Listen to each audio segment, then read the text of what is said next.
The world was once guided by the greatest man to ever walk the earth, Prophet Muhammad SAW. He taught mercy, justice, and faith. He united hearts that were once divided. But then, one day, he was gone, and in that moment, the entire Muslim world began to tremble. His death was not just a loss, it was a test. The companions stood frozen. Some couldn't believe it, others feared, will Islam survive? The question echoed everywhere, who will lead us now? Then one man stood up, Abu Bakr, the closest friend of the Prophet.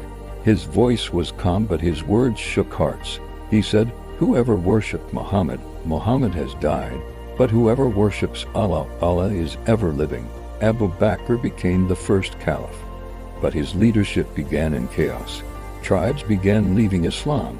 Some refused to pay zakat.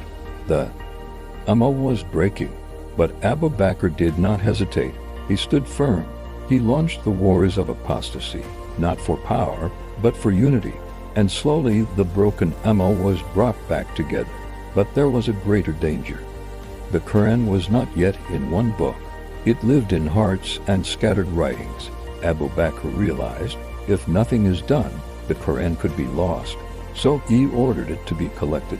Led by Zayd ibn Thabit, every verse verified, every word preserved, and for the first time, the Qur'an became one complete book. After Abu Bakr came a different kind of leader, Umar ibn al-Khattab, strong, fearless, uncompromising in justice. Under Umar, Islam expanded.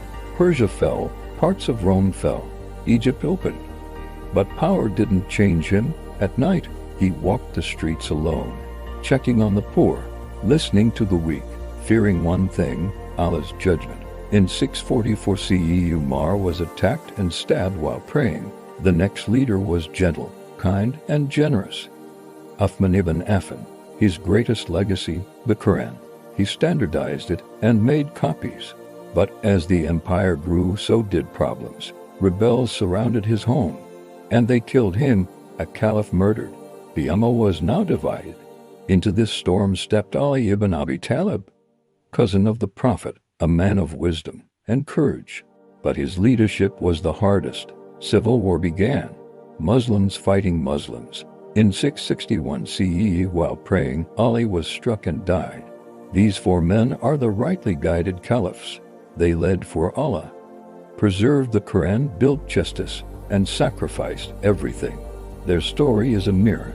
If they could stay firm in chaos, what about us? Comment, may Allah be pleased with them all, and subscribe.